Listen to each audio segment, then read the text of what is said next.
Hello दोस्तों, कैसे हैं आप लोग। आशा करता हूं कि आप लोग बहुत अच्छे होंगे।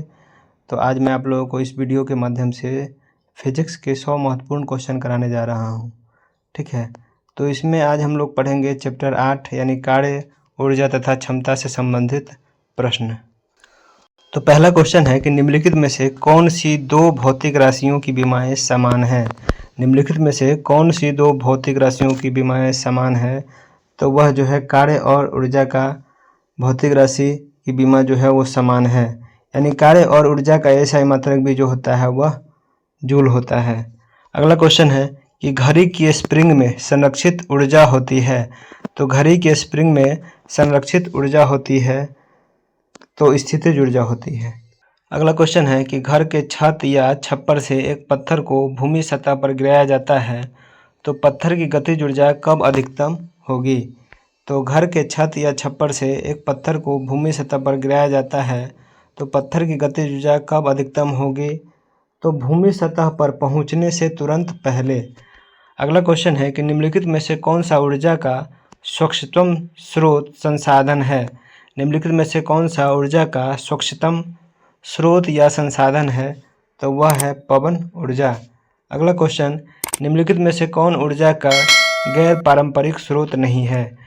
निम्नलिखित में से कौन ऊर्जा का गैर पारंपरिक स्रोत नहीं है, तो वह जो है प्राकृतिक गैस गैर पारंपरिक स्रोत नहीं है। बाद बाकी सौर ऊर्जा, पवन ऊर्जा और ज्वारीय ऊर्जा जो है वो गैर पारंपरिक ऊर्जा स्रोत है। अगला क्वेश्चन है कि गतिज ऊर्जा निर्भर करती है। तो गतिज ऊर्जा जो है वो गतिशील वस्तु के द्रव्यमान और वेग पर निर्भर करता है। अगला क्वेश्चन है कि निम्नलिखित में से कौन सा ऊर्जा स्रोत भारत के ऊर्जा उत्पादन क्षेत्र में बड़ी हिस्सेदारी रखता है। निम्नलिखित में से कौन सा ऊर्जा स्रोत भारत के ऊर्जा उत्पादन क्षेत्र में बड़ी हिस्सेदारी रखता है, तो वह जो है तापीय ऊर्जा रखता है। अगला क्वेश्चन, निम्नलिखित में से कौन सदिश राशि नहीं है। तो कार्य जो है वो सदिश राशि नहीं है। बाद बाकी बल, वेग, विस्थापन, आवेग, संवेग, त्वरण, ये सभी जो है वो सदिश राशि कहलाता है। अगला क्वेश्चन कि एक व्यवस्था में ऊर्जा का यांत्रिक स्थानांतरण क्या कहलाता है। तो एक व्यवस्था में ऊर्जा का यांत्रिक स्थानांतरण क्या कहलाता है, तो कार्य कहलाता है। अगला क्वेश्चन है कार्य करने की दर है। तो कार्य करने की दर को जो है क्षमता कहा जाता है। अगला क्वेश्चन है कि फोटोवोल्टीय सेल के संदर्भ में निम्नलिखित में से क्या गलत है। फोटोवोल्टीय सेल के संदर्भ में निम्नलिखित में से क्या गलत है, तो यह जो है विद्युत ऊर्जा को प्रकाशीय ऊर्जा में परिवर्तित करता है, यह गलत है। बाद बाकी फोटोवोल्टीय सेल जो है सौर सेल का एक अन्य नाम है। इसे इंफ्रारेड डिटेक्टर के रूप में भी प्रयुक्त किया जा सकता है और इसमें प्रकाशीय ऊर्जा को विद्युत ऊर्जा के रूप में भंडारित किया जा सकता है। अगला क्वेश्चन, 1 किलोवाट घंटे डैश मेगा जूल के बराबर होता है। तो 1 किलोवाट घंटे जो होता है वह 3.6 मेगा जूल के बराबर होता है। अगला क्वेश्चन, निम्नलिखित में से किस संदर्भ में गतिज ऊर्जा का उपयोग कार्य क्षमता के रूप में होता है। निम्नलिखित में से किस संदर्भ में गतिज ऊर्जा का उपयोग कार्य क्षमता के रूप में होता है, तो वह जो है वायु चक्की विंड मिल द्वारा गेहूं पीसना जो है गतिज ऊर्जा का उपयोग कार्य करने की क्षमता के रूप में होता है। अगला क्वेश्चन है कि व्यावसायिक रूप से कोयले से उत्पादित ऊर्जा कहलाती है। तो व्यावसायिक रूप से कोयले से उत्पादित ऊर्जा जो है वह तापीय ऊर्जा कहलाता है। अगला क्वेश्चन, फोटोवोल्टीय सेल प्रकाशीय ऊर्जा को किस ऊर्जा में रूपांतरित करता, तो वह जो है विद्युत ऊर्जा में रूपांतरित करता है। अगला क्वेश्चन, किलोवाट घंटा इकाई है। तो किलोवाट घंटा जो होता है वह क्षमता की इकाई है। अगला क्वेश्चन, सौर ऊर्जा का रासायनिक ऊर्जा में रूपांतरण की प्रक्रिया है। तो सौर ऊर्जा का रासायनिक ऊर्जा में रूपांतरण की प्रक्रिया जो है वह प्रकाश संश्लेषण है। अगला क्वेश्चन, पुनर्भरण यानी रिचार्जेबल सेलों में किस प्रकार की ऊर्जा संरक्षित होती है। पुनर्भरण रिचार्जेबल सेलों में किस प्रकार की ऊर्जा संरक्षित रहती है, तो वह रासायनिक ऊर्जा संरक्षित रहती है। अगला क्वेश्चन कि सूर्य का ऊर्जा का कारण क्या है। तो सूर्य की ऊर्जा का कारण जो होता है वो नाभिकीय संलयन होता है, नाभिकीय संलयन। अगला क्वेश्चन है कि 1 ग्राम बर्फ को 0 डिग्री सेल्सियस पर पूरी तरह गलाने में कितने यांत्रिक कार्य की आवश्यकता होती है। तो 1 ग्राम बर्फ को 0 डिग्री सेल्सियस पर पूरी तरह गलाने में कितनी यांत्रिक कार्य की आवश्यकता होती है? तो वह 336 जूल यांत्रिक कार्य की आवश्यकता होती है। अगला क्वेश्चन, बंदूक से गोली दागने के कारण बंदूक पीछे की ओर आ जाती है, तो बंदूक और गोली के गतिज ऊर्जा का अनुपात होगा। बंदूक से गोली दागने के बाद बंदूक पीछे की ओर आ जाती है, तो बंदूक और गोली की गतिज ऊर्जा का अनुपात क्या होगा? तो 1 से कम होगा। अगला क्वेश्चन है, फोटो इलेक्ट्रिक सेल यानी प्रकाशीय विद्युत सेल डैश रूपांतरित करता है। फोटो इलेक्ट्रिक सेल जो होता है डैश रूपांतरित करता है, तो वह प्रकाशीय ऊर्जा को विद्युत ऊर्जा में रूपांतरित करता है। अगला क्वेश्चन है कि घर के छत से एक पत्थर को सतह की ओर गिराया जाता है, तो पत्थर की गतिज ऊर्जा अधिकतम होगी। तो सतह पर पहुंचने से तुरंत पहले, सतह पर पहुंचने से तुरंत पहले। अगला क्वेश्चन है कि एक डायनमो यानी विद्युत उत्पादन यंत्र का उपयोग डैश बदलने में किया जाता है। तो एक डायनमो यानी विद्युत उत्पादन यंत्र का प्रयोग जो होता है वह यांत्रिक ऊर्जा को विद्युत ऊर्जा में बदलने में किया जाता है। अगला क्वेश्चन है कि जब कोई वस्तु वायुयान से गिराई जाती है तो वस्तु की क्या बढ़ जाती है? जब कोई वस्तु वायुयान से गिराई जाती है तो वस्तु की क्या बढ़ जाती है? तो गतिज ऊर्जा बढ़ जाती है। अगला क्वेश्चन, वाटर लिफ्टिंग पंप से हम परिवर्तित करते हैं। तो वाटर लिफ्टिंग पंप से हम क्या परिवर्तित करते हैं? तो विद्युत ऊर्जा को गतिज ऊर्जा में परिवर्तित करते हैं। अगला क्वेश्चन, सौर ऊर्जा को विद्युत ऊर्जा में बदलने के लिए किस यंत्र का प्रयोग किया जाता है? तो सौर ऊर्जा को विद्युत ऊर्जा में बदलने के लिए जो है फोटोवोल्टिक सेल का प्रयोग किया जाता है।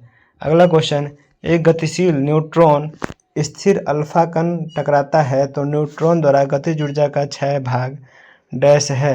एक गतिशील न्यूट्रॉन स्थिर अल्फा कण टकराता है तो न्यूट्रॉन द्वारा गतिज ऊर्जा का क्षय भाग जो होता है वह 16/25 होता है। अगला क्वेश्चन है, निम्नलिखित में से कौन सा समान मात्रात्मक इकाई रखता है? निम्नलिखित में से कौन समान मात्रात्मक इकाई रखता है?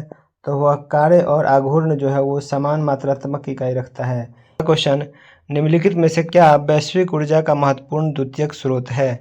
निम्नलिखित में से क्या वैश्विक ऊर्जा का महत्वपूर्ण द्वितीयक स्रोत है? तो वह है नवीकरणीय ऊर्जा। अगला क्वेश्चन है कि तारों के अक्षय या अनंत ऊर्जा स्रोत का कारण क्या है? तारों के अक्षय या अनंत ऊर्जा स्रोत का कारण होता है हाइड्रोजन या हीलियम में परिवर्तन। अगला क्वेश्चन, निम्नलिखित में से किस प्रक्रिया के कारण सूर्य से ऊर्जा मुक्त होती है? तो निम्नलिखित में से किस प्रक्रिया के कारण सूर्य से ऊर्जा मुक्त होती है? तो नाभिकीय संलयन के कारण। अगला क्वेश्चन, भोजन की ऊर्जा किस इकाई द्वारा मापी जाती है?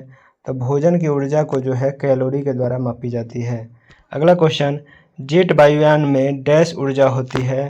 तो जेट वायुयान में जो है गतिज तथा स्थितिज ऊर्जा होती है। जेट वायुयान में गतिज तथा स्थितिज ऊर्जा होती है। अगला क्वेश्चन, कि जब किसी गतिशील वस्तु का वेग आधा हो जाए तो इसकी क्या होगी? तो जब किसी गतिशील वस्तु का वेग जो है आधा हो जाए तो इसकी गतिज ऊर्जा मूल गतिज ऊर्जा के चौथाई हो जाएगी।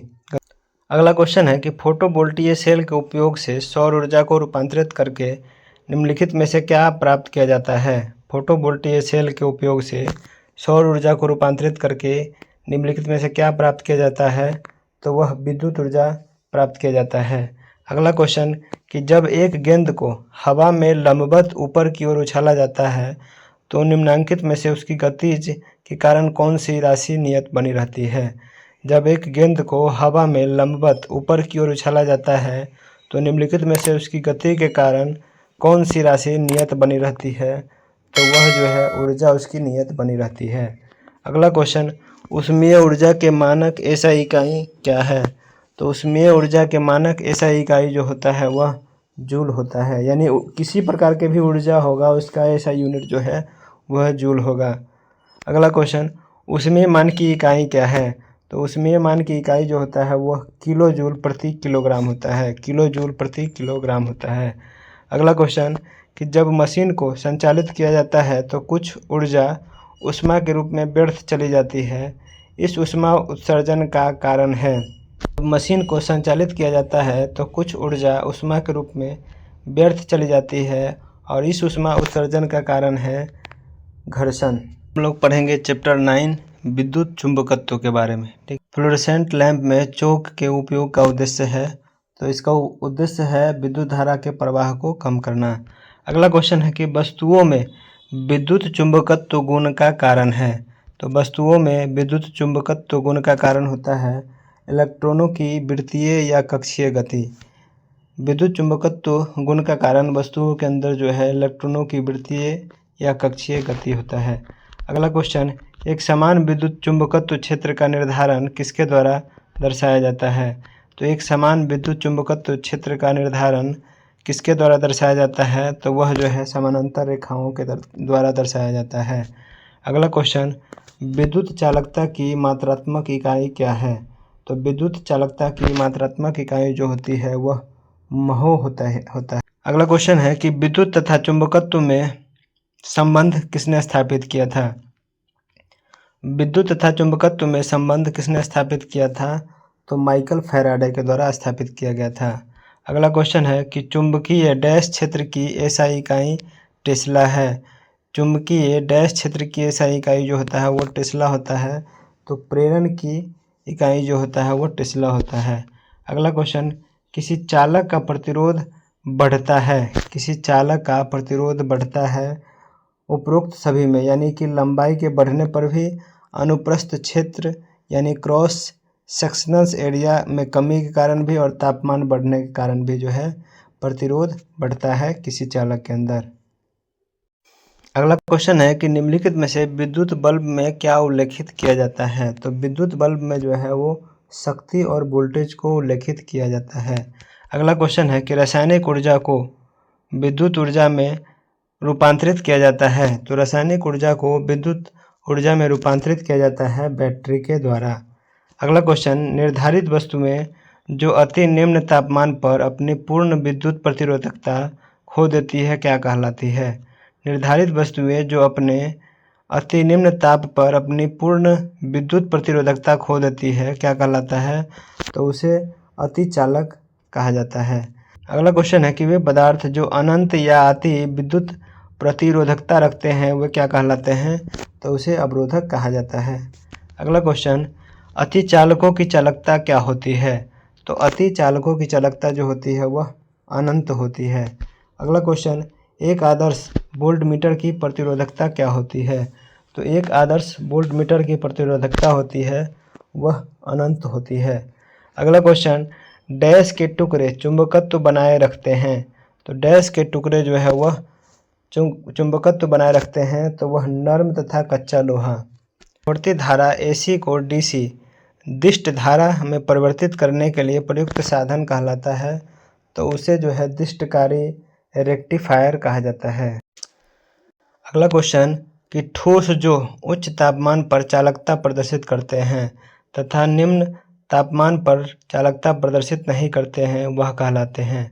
ठोस जो उच्च तापमान पर चालकता प्रदर्शित करते हैं तथा निम्न तापमान पर चालकता प्रदर्शित नहीं करते हैं वह कहलाते हैं अर्धचालक। अगला क्वेश्चन, निम्नलिखित में से क्या विद्युत चालक है। तो निम्नलिखित में से क्या विद्युत चालक है, तो नमकीन जल जो होता है वह विद्युत चालक होता है।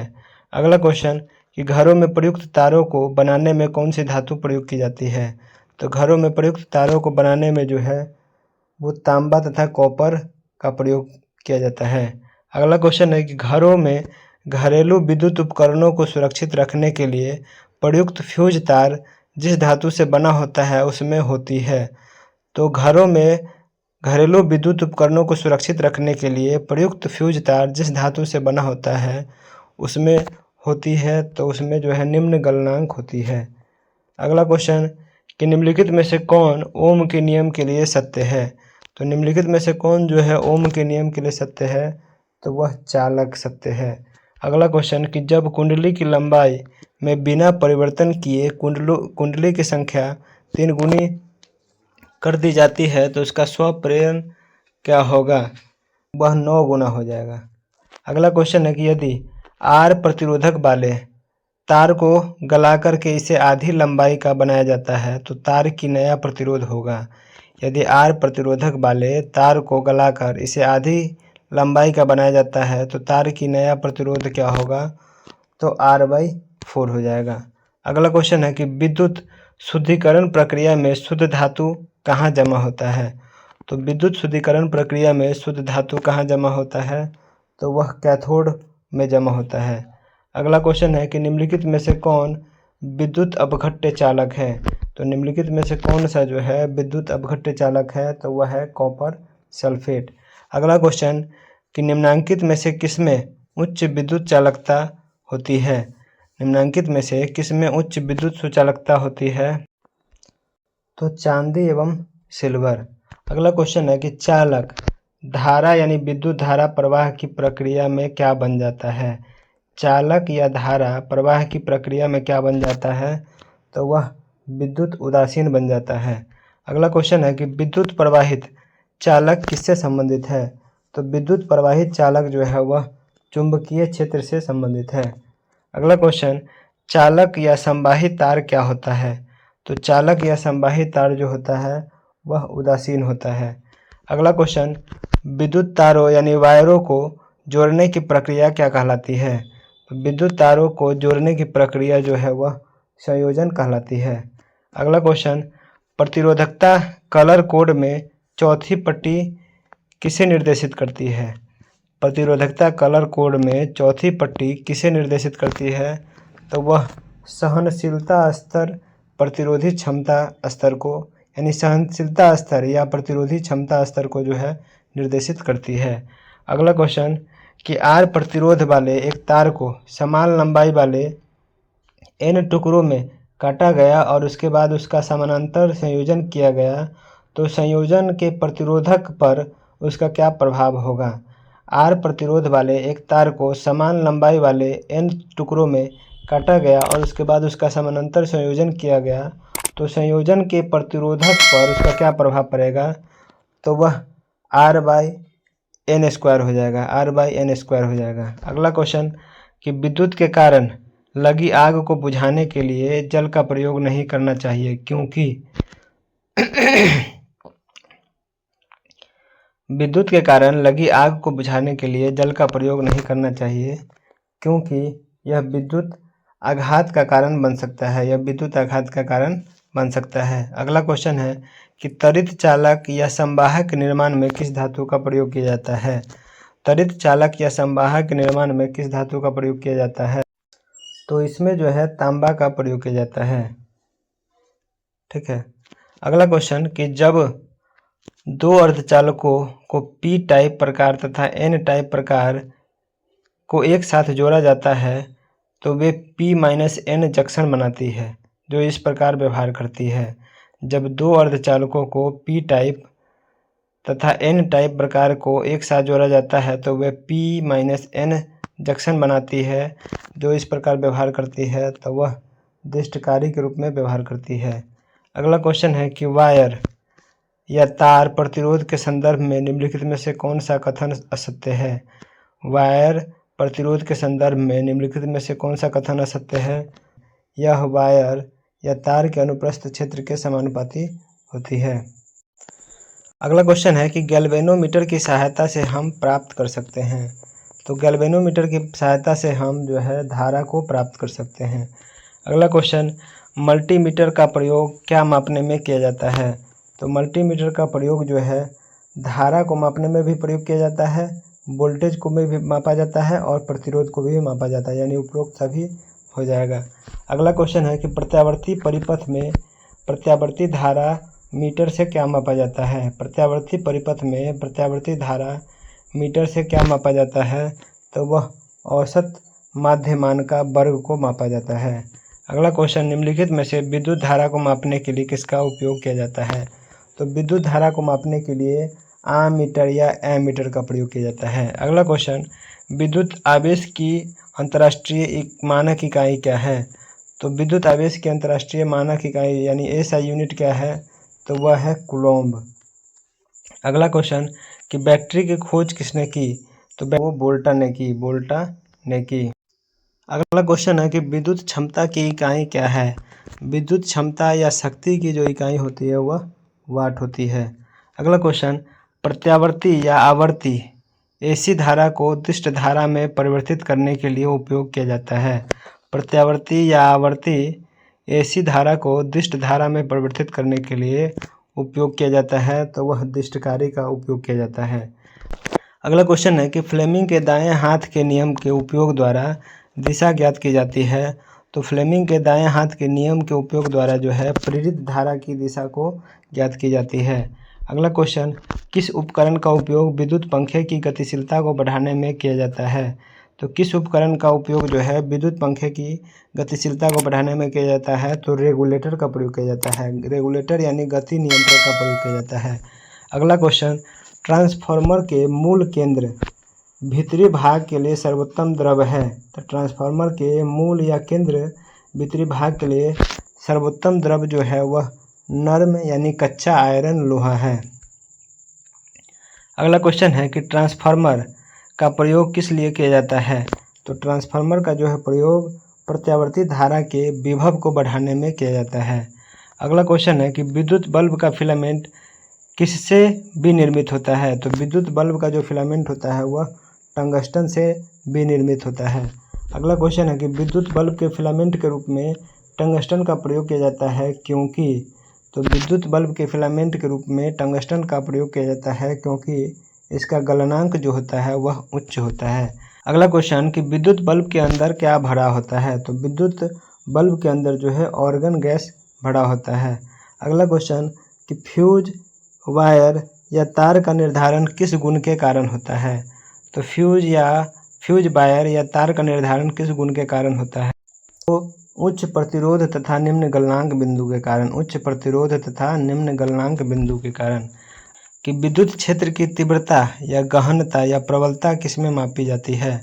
तो विद्युत क्षेत्र की तीव्रता या गहनता या प्रबलता को मापने के लिए एमीटर प्रति मीटर का प्रयोग किया जाता है। एमीटर प्रति मीटर का प्रयोग किया जाता है। अगला क्वेश्चन है कि मानक अवस्था में नियत वोल्टेज पर वैद्युत रासायनिक सेल का उपयोग दिष्ट धारा के स्रोत के रूप में किया जाता है, यह क्या कहलाता है? मानक अवस्था में नियत वोल्टेज पर वैद्युत रासायनिक सेल का उपयोग दिष्ट धारा के स्रोत के रूप में किया जाता है, यह क्या कहलाता है? तो इसे जो है बैटरी कहा जाता है। अगला क्वेश्चन, वह साधन जिसका उपयोग विद्युत आवेश को संरक्षित करने में किया जाता है। तो वह साधन जिसका उपयोग विद्युत आवेश को संरक्षित करने में किया जाता है तो उसे संधारित्र कैपेसिटर कहा जाता है। संधारित्र कैपेसिटर कहा जाता है। अगला क्वेश्चन कि उस उपकरण का क्या नाम है जिसका उपयोग हृदय की धड़कन की विद्युत गतिविधि को दर्शाने अथवा उल्लेखित करने में किया जाता है? उस उपकरण का क्या नाम है जिसका उपयोग हृदय की धड़कन की विद्युत गतिविधि को दर्शाने अथवा उल्लेखित करने में किया जाता है? तो उसे इलेक्ट्रोकार्डियोग्राफ कहा जाता है। इलेक्ट्रोकार्डियोग्राफ कहा जाता है। अगला क्वेश्चन, दिष्ट धारा प्रवाह परिपथ को अवरुद्ध करने के लिए किस का प्रयोग किया जाता है? दिष्ट धारा प्रवाह परिपथ को अवरुद्ध करने के लिए किसका प्रयोग किया जाता है? तो वह कैपेसिटर यानी संधारित्र का प्रयोग किया जाता है। अगला क्वेश्चन है कि यदि किसी प्रतिरोधक तार की लंबाई बढ़ाई जाती है तो इसका प्रतिरोध क्या होगा? यदि किसी प्रतिरोधक तार की लंबाई बढ़ाई जाती है तो इसका प्रतिरोध जो है वह बढ़ेगा। अगला क्वेश्चन है कि यदि एक स्पून यानी चम्मच को निकेल के साथ विद्युत अपघटन या विच्छेदन से अवकरण चढ़ाने पर चम्मच क्या होता है? यदि एक स्पून यानी चम्मच को निकल के साथ विद्युत अपघटन या विच्छेदन से आवरण चढ़ाने पर चम्मच क्या होगा? तो चम्मच जो है वह ऋणाग्र तथा विशुद्ध निकिल धनाग्र बनता है। चम्मच ऋणाग्र तथा विशुद्ध निकल जो होता है वो धनाग्र बनता है। अगला क्वेश्चन, यदि कुंडली चुंबकीय क्षेत्र में घूमती या गतिशील हो और कुंडली में धारा आवेशित या प्रवाहित हो तो यह घटना प्रयुक्त होती है। यदि कुंडली चुंबकीय क्षेत्र में घूमती या गतिशील हो और कुंडली में धारा आवेशित या प्रवाहित हो तो यह घटना प्रयुक्त हो। तो विद्युत जनरेटर के बनाने में, ठीक है, विद्युत जनरेटर या जनित्र बनाने में। अगला क्वेश्चन कि जब एक बार चुंबक यानी मैग्नेट को दो समान भागों में विभाजित किया जाता है तो प्रत्येक भाग की ध्रुवीय क्षमता होगी। जब एक बार चुंबक यानी मैग्नेट को दो समान भागों में विभाजित किया जाता है तो प्रत्येक भाग की ध्रुवीय क्षमता क्या होगी? तो पूर्ववत बनी रहती है। पूर्ववत बनी रहती है।